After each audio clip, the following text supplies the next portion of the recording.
Alden Richards, mauuna munang umalis bago si Maine Mendoza para hindi halata. Tila umuugong na ngayon ang usapan na ang gagawing pagbabakasyon ni Maine Mendoza at Alden Richards sa Japan sa darating na Valentine's Day ay hindi sila neto magkakasabay. Nauulanigan kasi na mauuna muna si Alden Richards na magpunta rito. At pagkatapos ng mga ilang araw ay medyo mawawala si Maine Mendoza sa Itbulaga at hindi ito mapapansin ng publiko. Kaya ito ay dapat matyagan ng buong True-Blooded Aldab Nation dahil sila lamang ang maaaring makapuna neto at makapagkumpirma ng gagawin ng dalawa.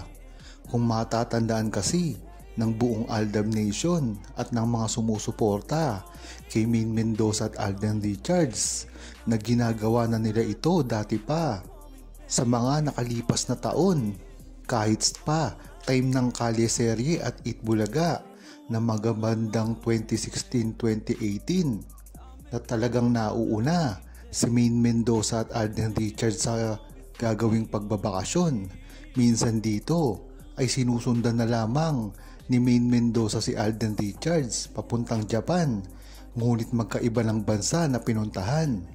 Alam ng buong Aldab Nation yan dahil naranasan na nila ang gantong setup talaga ni Maine Mendoza at Alden Richards sa tuwing pupunta sila sa ibang bansa.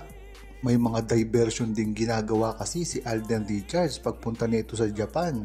Kung matatandaan nyo, ay lagi pang nakikipagkita si Alden Richards sa kanyang kaibigan na mataba sa Japan. Ngunit bigla na lamang itong naglalaho pagka si Maine Mendoza na ang pumunta. Kaya dapat nating abangan ito at tutukan nang sa gayon ay makita natin ang resulta.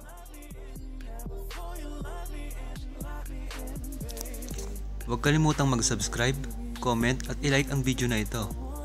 Thanks for watching!